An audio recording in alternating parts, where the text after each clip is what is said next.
Hoje, vamos mergulhar fundo na vida de uma das figuras mais monumentais e influentes da história da humanidade.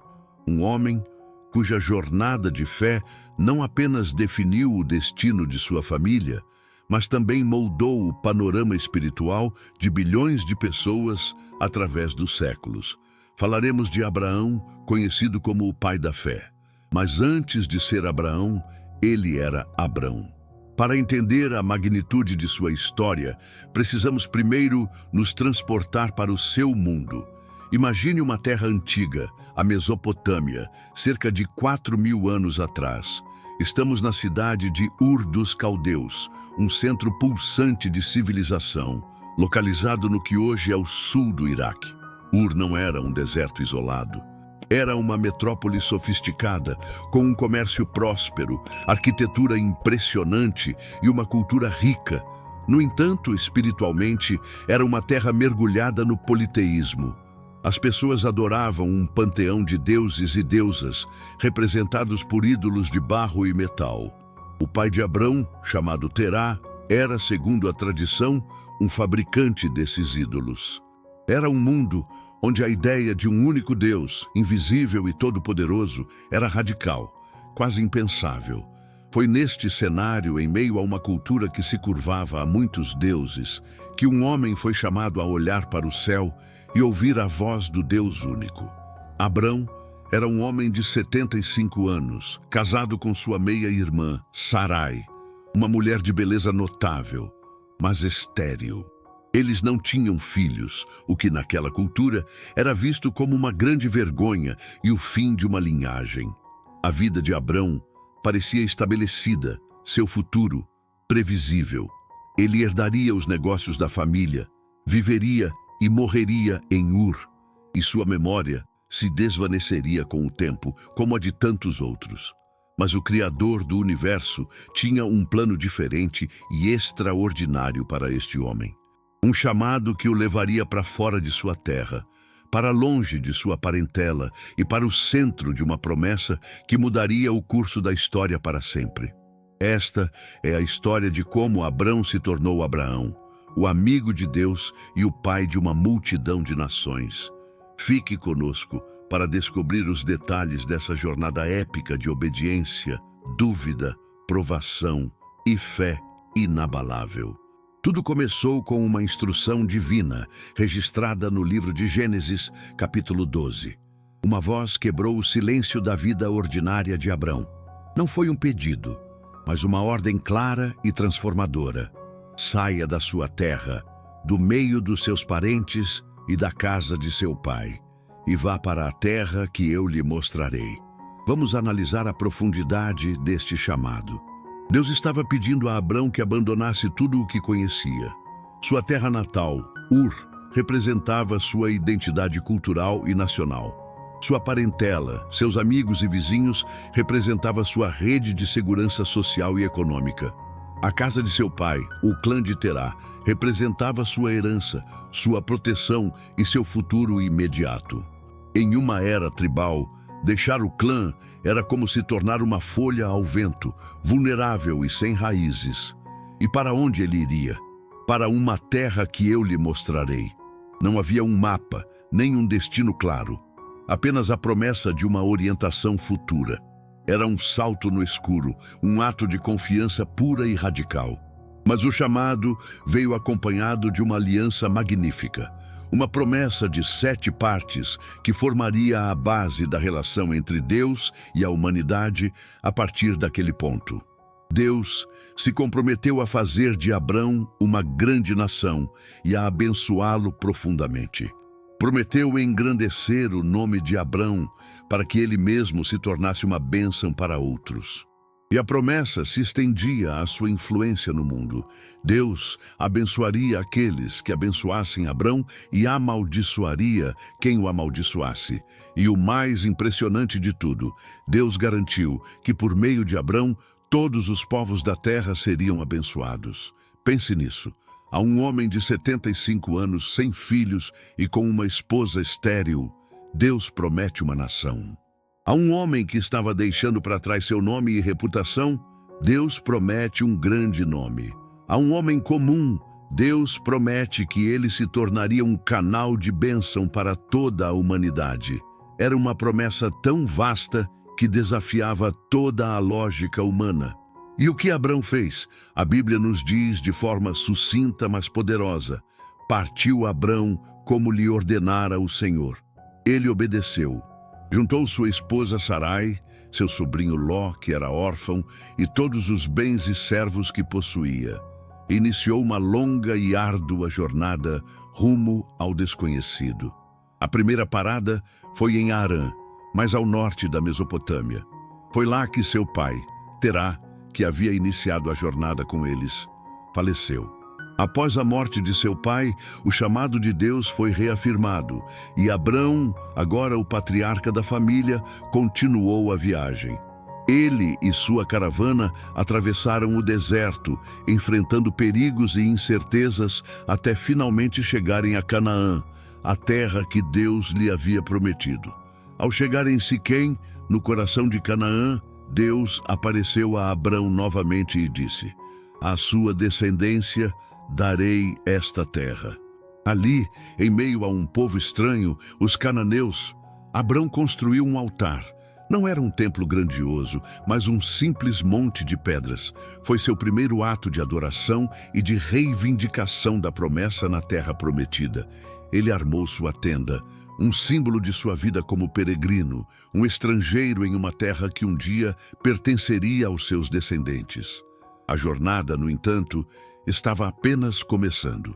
Logo, uma fome severa assolou Canaã, forçando Abrão a descer para o Egito em busca de sobrevivência.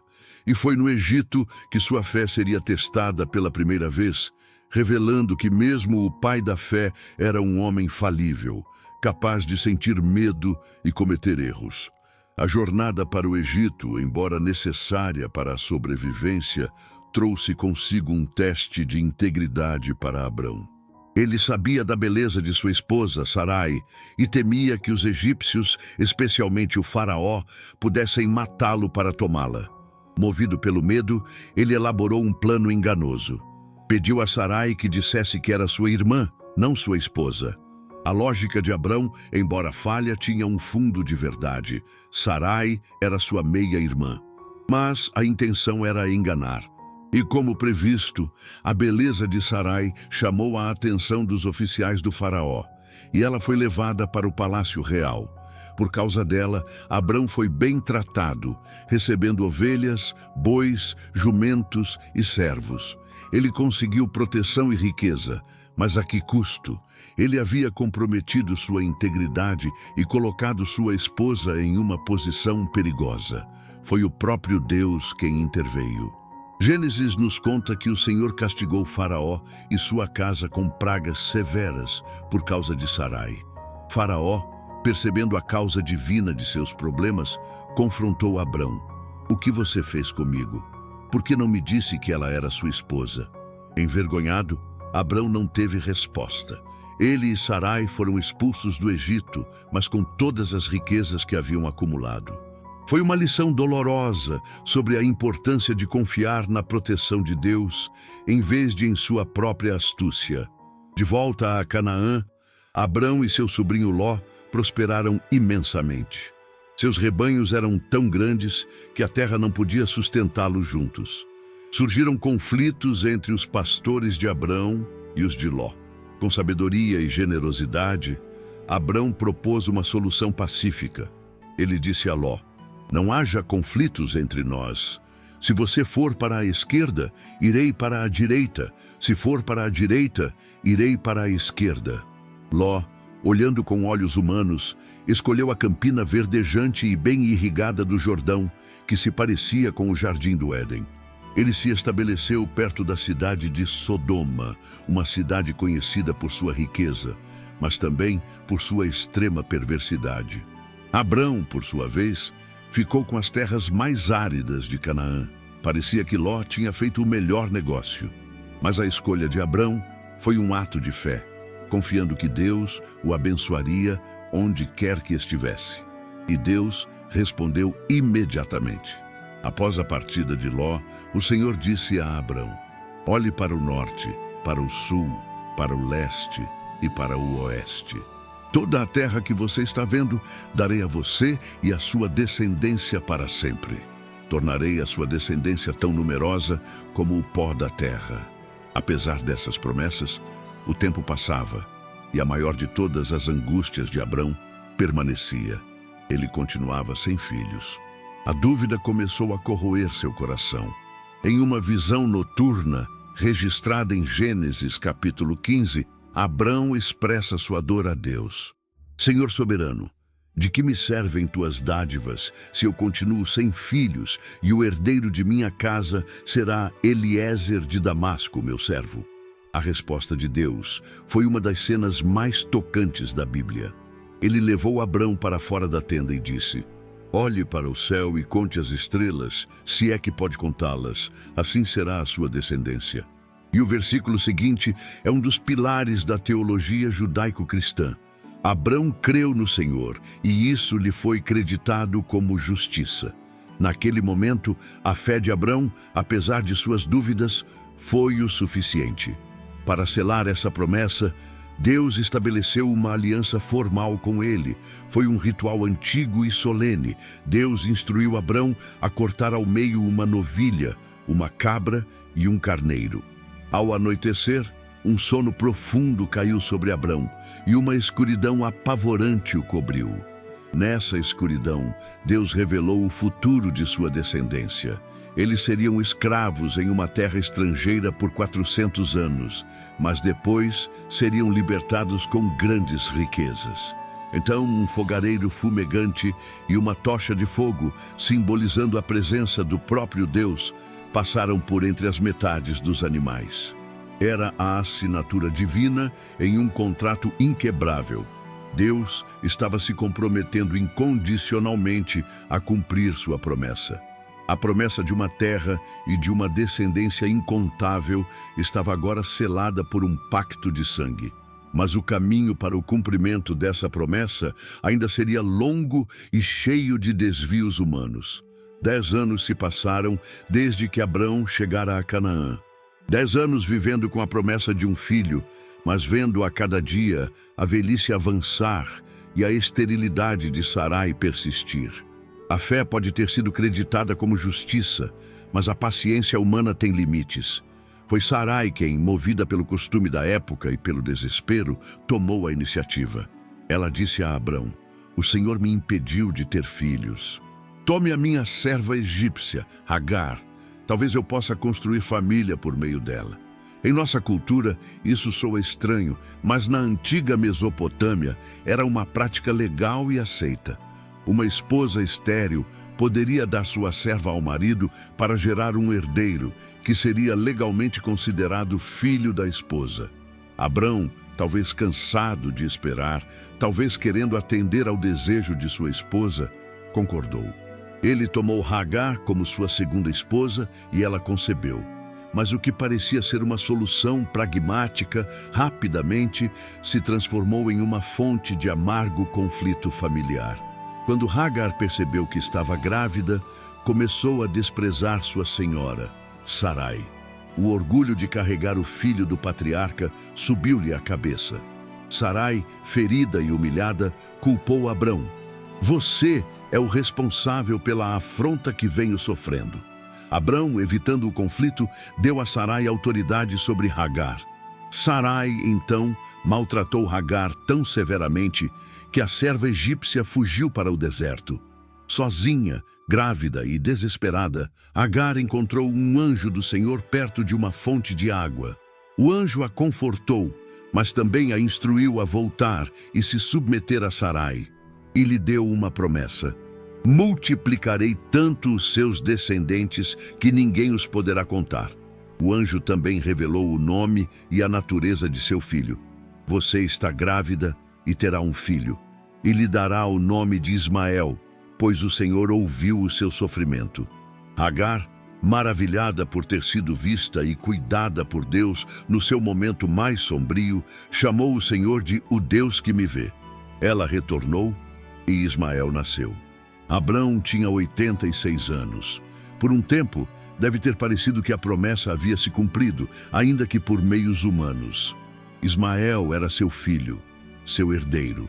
13 anos se passaram, 13 anos de silêncio divino. Então, quando Abrão tinha 99 anos, Deus apareceu a ele novamente de forma avassaladora. Ele se revelou como El Shaddai, o Deus Todo-Poderoso, e estabeleceu uma nova fase de sua aliança. Primeiro, Deus mudou o nome de Abrão para Abraão, que significa pai de uma multidão. Era uma reafirmação poderosa da promessa. Não será mais chamado Abrão, seu nome será Abraão, porque eu o constituí pai de muitas nações. Em segundo lugar, Deus mudou o nome de Sarai para Sara, que significa princesa. E então veio a notícia chocante, a promessa que desafiava todas as leis da natureza. Eu a abençoarei, e também por meio dela darei a você um filho. Sim, eu a abençoarei, e dela procederão nações e reis de povos. A reação de Abraão foi de incredulidade. A Bíblia diz que ele se prostrou com o rosto em terra, mas riu, pensando consigo mesmo. Poderá um homem de 100 anos de idade gerar um filho? Poderá Sara, com seus 90 anos, dar à luz? Ele até tentou interceder por Ismael, dizendo: quem dera que Ismael vivesse sob a tua bênção. Mas Deus foi específico. A aliança eterna seria estabelecida através do filho da promessa, não do filho da carne. Sua mulher, Sara, lhe dará um filho, e você o chamará de Isaque. Com ele estabelecerei a minha aliança. Isaque, um nome que significa ele ri, um lembrete eterno do riso de incredulidade de seus pais. Deus, no entanto, não se esqueceu de Ismael, prometendo que ele também seria abençoado e se tornaria uma grande nação. Como sinal físico e perpétuo desta aliança, Deus instituiu o rito da circuncisão para Abraão e todos os homens de sua casa, e para todas as gerações futuras. Era uma marca na carne, um lembrete constante do pacto entre Deus e seu povo. Imediatamente, Abraão, com 99 anos, seu filho Ismael, com 13, e todos os homens de sua casa foram circuncidados, um ato de obediência radical à palavra do Deus Todo-Poderoso. Pouco tempo depois da aliança da circuncisão, em um dia quente perto dos carvalhais de Manre, Abraão teve uma visita inesperada. 3 homens apareceram diante de sua tenda. Com a hospitalidade característica do Oriente, Abraão correu para recebê-los, curvou-se e insistiu que parassem para descansar e comer. Ele ofereceu o melhor que tinha: pão fresco, coalhada, leite e um novilho tenro. Enquanto comiam, um dos visitantes, que a narrativa revela ser o próprio Senhor, fez uma pergunta direta: onde está Sara, sua mulher? Então, repetiu a promessa impossível: voltarei a você na primavera e Sara, sua mulher, terá um filho. Dentro da tenda, Sara ouviu a conversa e riu para si mesma. Depois de velha e envelhecida, e meu senhor já idoso, ainda terei esse prazer? O riso dela não passou despercebido. O Senhor perguntou a Abraão: por que Sara riu? Existe alguma coisa impossível para o Senhor? Sara, com medo, negou ter rido. Mas o Senhor respondeu: não negue, você riu. O riso de incredulidade de Abraão agora encontrava eco no riso de sua esposa. Após a refeição, os visitantes se levantaram e olharam na direção de Sodoma. Abraão os acompanhou para se despedir. Foi então que o Senhor revelou seu terrível propósito. O clamor contra Sodoma e Gomorra havia se tornado tão grande e o pecado de seus habitantes tão grave que ele desceria para ver se a acusação era verdadeira e, em caso afirmativo, destruiria as cidades. Neste momento, vemos uma outra faceta de Abraão. Ele não é apenas um peregrino obediente, mas um intercessor ousado. Ele se aproxima do Senhor e inicia uma das negociações mais notáveis da Bíblia. Destruirás o justo com o ímpio? Longe de ti, não fará justiça o juiz de toda a terra? A preocupação de Abraão era com os justos que pudessem viver na cidade, incluindo, é claro, seu sobrinho Ló. Ele começa perguntando se Deus pouparia a cidade por amor a 50 justos. Deus concorda. Abraão, sentindo sua audácia, mas impulsionado pela compaixão, continua a barganhar, baixando o número. E se faltarem 5 para 50? E se houver 40, 30, 20? A cada pergunta, Deus pacientemente concorda em poupar a cidade. Finalmente, com a voz trêmula, Abraão faz seu último apelo. Não se ire o Senhor, mas falarei só mais uma vez. E se houver apenas 10? E a resposta divina foi: por amor aos 10, não a destruirei. A conversa terminou e o Senhor seguiu seu caminho. Abraão voltou para casa, talvez com uma centelha de esperança por Sodoma. Mas não havia nem mesmo 10 justos na cidade. A destruição foi inevitável. Fogo e enxofre choveram do céu, aniquilando as cidades da planície. Apenas Ló e suas 2 filhas foram salvos pelos anjos, um ato de misericórdia de Deus em memória de Abraão. Na manhã seguinte, Abraão olhou para a planície e viu uma densa fumaça subindo da terra, como a fumaça de uma fornalha. Foi uma visão sombria do juízo divino. Mas em meio ao juízo, a promessa da vida prevaleceu. Conforme o Senhor havia dito, no tempo determinado, ele visitou Sara. E contra toda a esperança e todas as leis da biologia, Sara concebeu e deu à luz um filho a Abraão em sua velhice. Abraão, com 100 anos de idade, tomou seu filho nos braços e o chamou de Isaque, como Deus ordenara. A alegria encheu a casa. Sara declarou: Deus me deu motivo de riso, e todos os que souberem disso rirão comigo. O riso de incredulidade havia se transformado em riso de pura alegria. O filho da promessa, o herdeiro da aliança, finalmente havia chegado. A longa espera terminara, mas a maior prova da fé de Abraão ainda estava por vir. Os anos se passaram.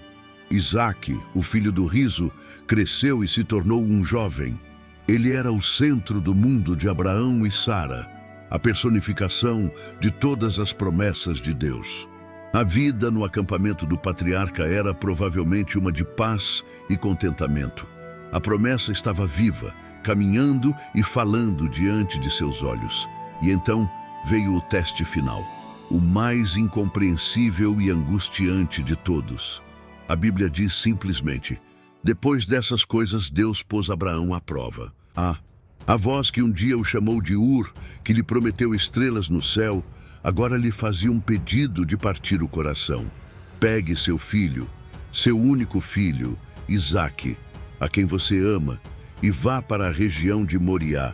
Sacrifique-o ali como holocausto num dos montes que eu lhe mostrarei. Cada palavra dessa ordem era como uma faca na alma de Abraão.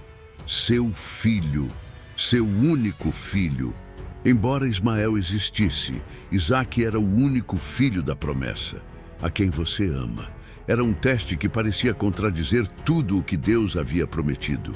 Como Abraão poderia se tornar o pai de uma grande nação se o herdeiro da aliança fosse morto? Como todas as nações seriam abençoadas através dele se a semente da bênção estivesse prestes a ser extinta? A ordem desafiava não apenas o amor paternal de Abraão, mas sua própria compreensão do caráter de Deus. O Deus que havia selado uma aliança com ele agora pedia que ele destruísse o próprio fundamento dessa aliança. Não temos registro da agonia de Abraão naquela noite, das lágrimas que ele deve ter derramado ou da confusão que deve ter nublado sua mente. O que a Escritura nos conta é, mais uma vez, sua obediência imediata e silenciosa. Na manhã seguinte, Abraão levantou-se e preparou o seu jumento. Levou consigo 2 de seus servos e Isaque, seu filho. Depois de cortar lenha para o holocausto, partiu em direção ao lugar que Deus lhe havia indicado. Por 3 dias, eles viajaram. 3 dias com o peso daquela ordem sobre seus ombros. 3 dias olhando para o filho que ele amava, sabendo o que deveria fazer. Que conversas eles tiveram, que silêncios eles compartilharam. No 3º dia, Abraão avistou o lugar de longe. Ele disse a seus servos: fiquem aqui com o jumento enquanto eu e o rapaz vamos até lá. Nós adoraremos e depois voltaremos a vocês. Note a fé extraordinária nessas palavras. Nós voltaremos. De alguma forma, em meio à agonia, Abraão acreditava que tanto ele quanto Isaque retornariam. O autor de Hebreus, no Novo Testamento, nos dá uma visão de sua mentalidade. Abraão cria que Deus era poderoso até para ressuscitar os mortos. Abraão colocou a lenha nos ombros de Isaque e ele mesmo levou o fogo e a faca. Enquanto subiam o monte juntos, a inocência de Isaque quebrou o silêncio com uma pergunta cortante. Pai, o fogo e a lenha estão aqui, mas onde está o cordeiro para o holocausto? Imagine a dor de Abraão ao ouvir essa pergunta. Com a voz firme, mas com o coração em pedaços, ele proferiu uma resposta profética. Deus mesmo proverá o cordeiro para o holocausto, meu filho. Chegaram ao lugar. Abraão construiu o altar, arranjou a lenha, e então o impensável. Ele amarrou seu filho Isaque e o deitou sobre o altar, em cima da lenha. Ele estendeu a mão, pegou a faca e ergueu o braço para sacrificar seu filho. Naquele instante, no último momento possível, o anjo do Senhor bradou dos céus: Abraão, Abraão, não toque no rapaz, não lhe faça nada. Agora sei que você teme a Deus, porque não me negou seu filho, seu único filho. Abraão baixou o braço, trêmulo. Olhou para o lado e viu um carneiro, preso pelos chifres num arbusto. Ele pegou o carneiro e o sacrificou no lugar de seu filho. Abraão chamou aquele lugar de O Senhor Proverá. A provação terminara. A fé de Abraão foi testada ao limite absoluto e se provou autêntica. E a promessa foi reafirmada com um juramento divino. Juro por mim mesmo, declara o Senhor, que por ter feito o que fez, eu o abençoarei e tornarei seus descendentes tão numerosos como as estrelas do céu. E por meio da sua descendência, todos os povos da terra serão abençoados, porque você me obedeceu. A prova no Monte Moriá foi o clímax da jornada de fé de Abraão. Depois daquele dia, ele desceu a montanha, não apenas com seu filho, mas com uma certeza inabalável no Deus que provê. A história de Abraão continua. Anos depois, sua amada Sara faleceu e ele comprou a primeira porção da terra prometida, a caverna de Macpela, para sepultá-la. Ele também se preocupou em encontrar uma esposa para Isaque de sua própria parentela, garantindo a pureza da linhagem da promessa. Abraão viveu até a idade de 175 anos, uma boa velhice, idoso e satisfeito, como diz a Bíblia. Ele viveu para ver os filhos de Isaque, Esaú e Jacó, os primórdios da grande nação que Deus lhe havia prometido.